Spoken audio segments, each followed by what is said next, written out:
Hello, and welcome to BOP. That's BOP with an exclamation point. My name is Don McGlynn, and I hope you enjoy these podcasts that are giving you a wide array of points of view from historians and musicians alike. One of the great things that happened in the jazz world in the 1970s was that Dexter Gordon was rediscovered in the United States after having lived in Copenhagen for a long time. Now, Dexter used to come back to America anyway, but he didn't get as much notoriety as he probably deserved. And one of the reasons that he became very famous worldwide in the late 70s was Maxine, Greg, and Bruce Lundvall took a real interest in him and promoted him very heavily, and a particular album he made called The Homecoming that was recorded at the Village Vanguard. It's a great record.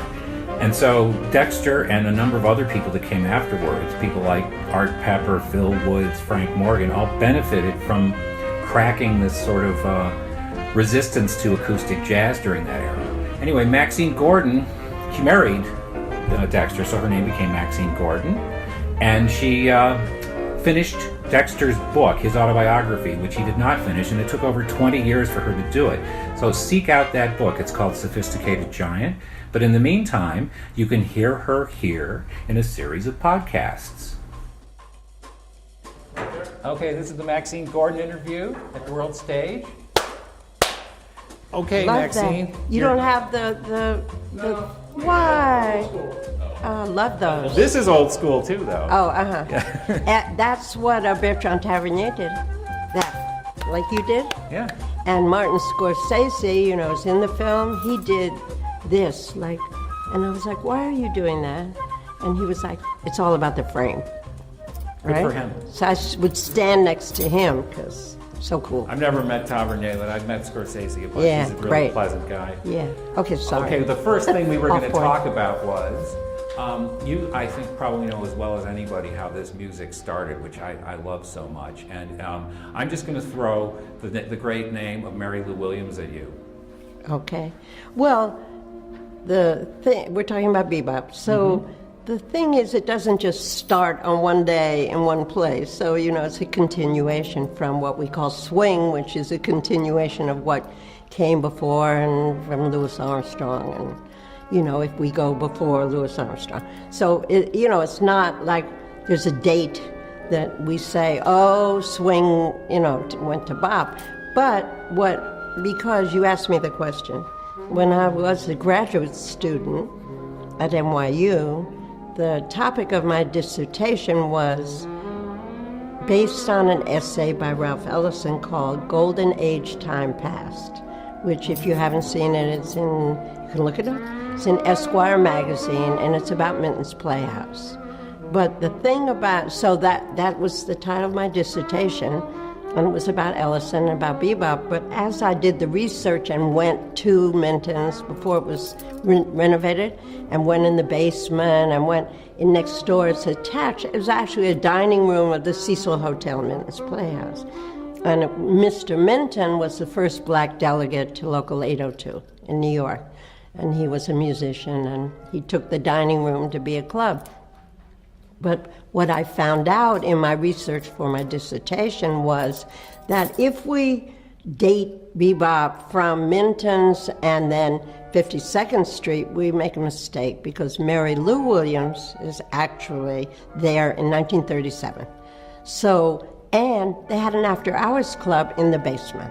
And she wrote out charts for Charlie Christian, who was playing at Minton's. So in green ink. So Father O'Brien, who was the head of, was Mary Lou's manager, and then took care of her estate and foundation and everything. When I showed him this music that I found in her archive at Rutgers Institute of Jazz Studies, he said, oh, well, that's Mary Lou wrote out the changes because of the green ink. He knew right away it was her handwriting. So then I was like, this is like you discover, I don't know, whatever someone discovered or pretended they discovered that was already there. The dating, how they were developing this art form in the After Hours Club where they had a piano after Minton's. And so Mary Lou, we know because of the photos with Bud Powell and Monk in her apartment, is actually the mother of invention when it comes to bebop. And totally needs to be included in any story about this music. So. I have one more obscure thing to add to that. Okay. Maybe you can comment on Elmo Hope. I think he was in the mix too. Well, how early is Elmo? I think he was there right when Bud you mentioned Bud, Bird, but Bud was there a lot, and so was Elmo Hope. Oh, great. Yeah. And Elmo Hope was lived in the Bronx, and on the same block as the Smith sisters, Nellie, who married Monk. Nellie Monk is one of those sisters. On one little block in the Bronx, because I do this research for the Bronx African American History Project at Fordham, and Elmo is like a central figure, but then, of course, Bertha Hope is the one who has worked on, perpetuating his name and music. I've been digging up all these really great live shows that were never commercially recorded because these people couldn't record during the recording record band. And one of the great things I've been finding out is that Billy Eckstine, of course, was in Earl Hines' band, which wasn't recorded, when it had Charlie Parker and all these people and Miles and everybody.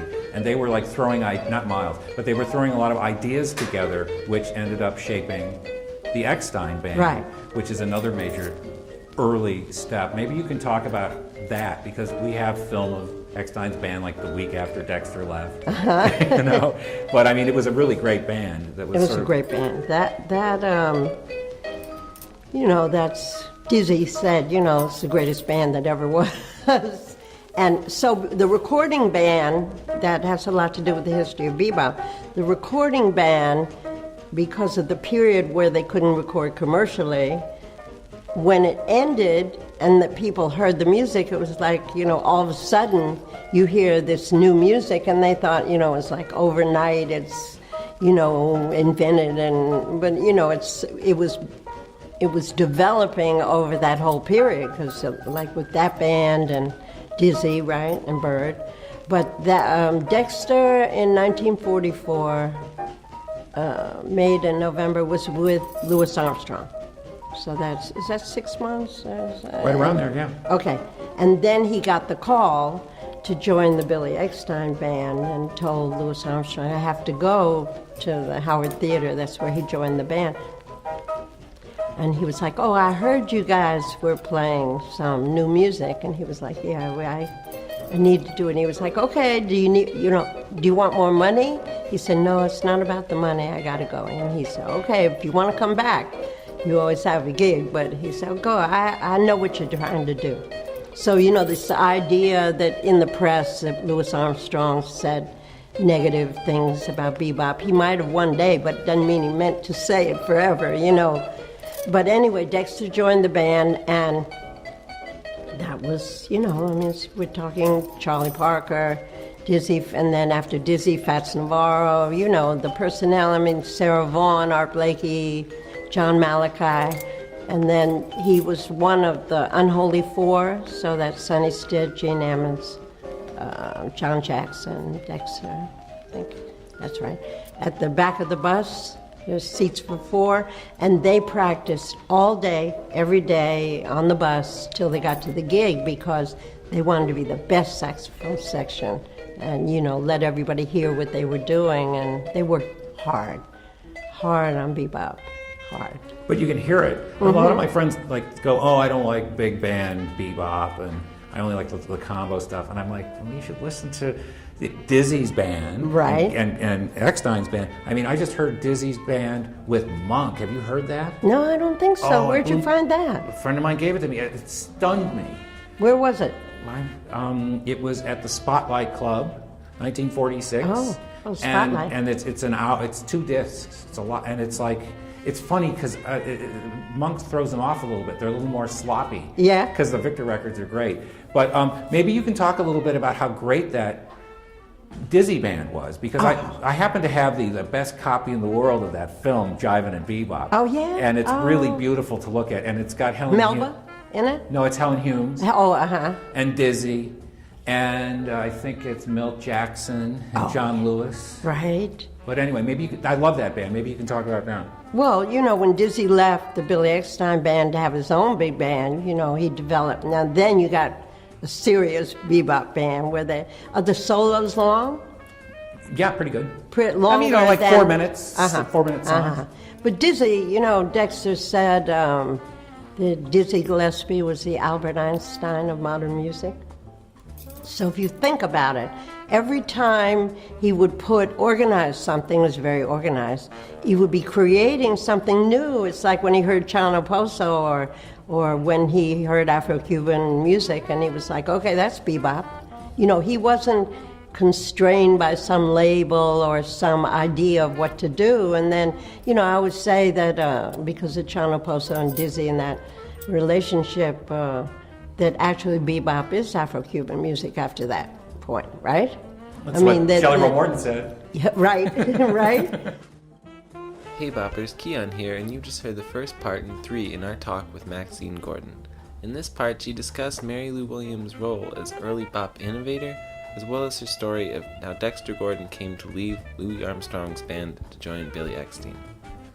Bop is produced by Mark Cantor and Franny Alfano, directed by Don McGlynn, and edited by me, Kian Vaziri. Join us in 2 weeks for the next part. Until then, thanks and take care.